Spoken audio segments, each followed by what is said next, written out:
discutir possíveis soluções para a crise institucional brasileira. Esse foi o objetivo do 25º encontro do Instituto Pimenta Bueno, realizado de 24 a 26 de novembro em Porto Alegre, com apoio da Verbo Jurídico. O evento reuniu centenas de pessoas aqui no auditório da Advocacia Geral da União.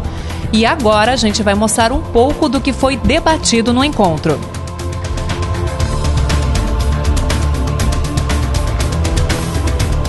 Impeachment, sistemas de governo, corrupção e o papel do Poder Judiciário. A lista de assuntos discutidos é extensa. Em foco, o debate sobre a questão da governança e também a reforma política, que é defendida pelo professor Manuel Gonçalves Ferreira Filho. E ele explica alguns dos motivos.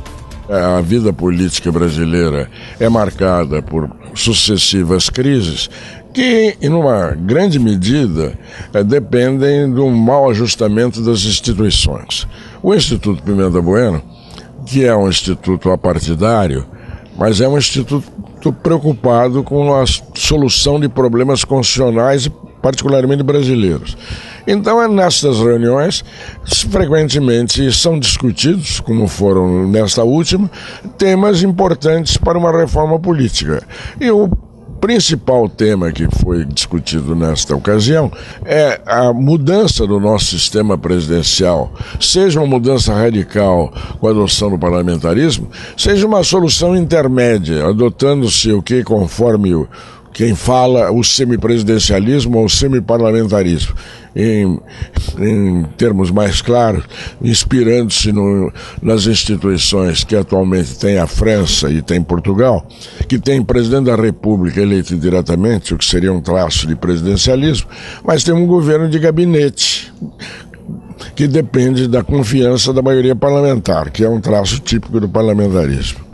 Praticamente os pontos que foram consensuais tratados pelos ilustres palestrantes é que nós temos que ter uma profunda redução dos partidos políticos. Isso implicaria em colocar aí uma cláusula de barreira de mais ou menos 5% para que a gente reduza a 7, 8 partidos.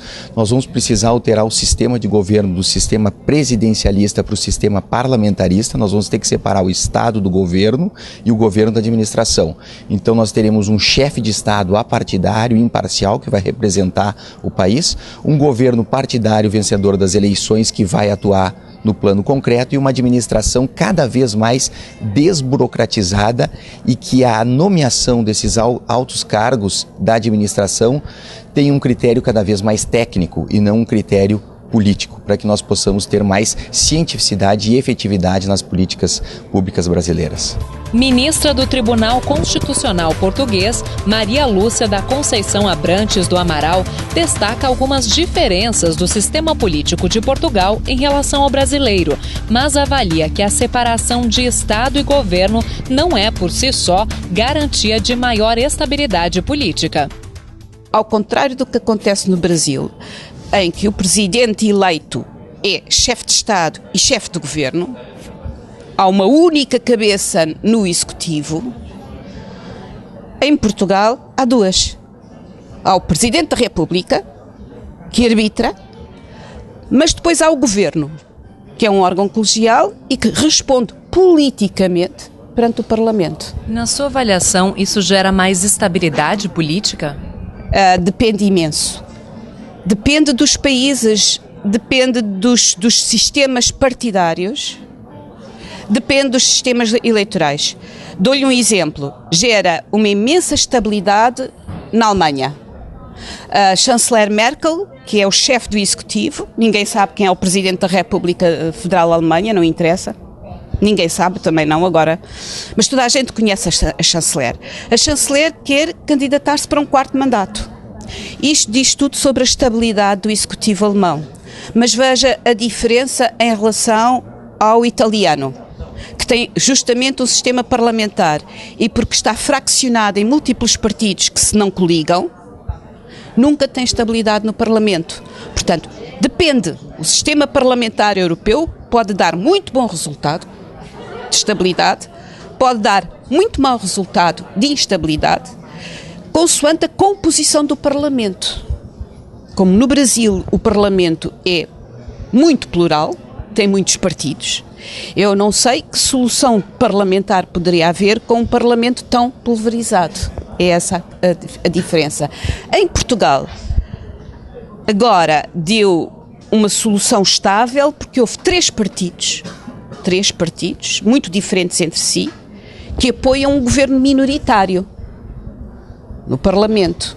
Se deixarem de o apoiar, o governo cai imediatamente.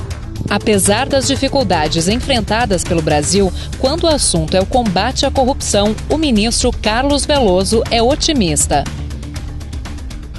A justiça está passando a limpo. Uma associação espúria do capital com a política, de grandes empresas com o intuito de obter grandes lucros, com administradores irresponsáveis, corruptos. Pela grave crise que está hoje passando o país, justamente uma crise que tem raízes institucionais, o evento buscando essa finalidade de discutir essa crise, principalmente nessa seara institucional, é minha razão de estar aqui, né, de ouvir desses experts, de ouvir essas opiniões mais experientes no assunto, né, para nós sabermos até qual rumo que nós como cidadãos devemos aqui, enfim, acolher.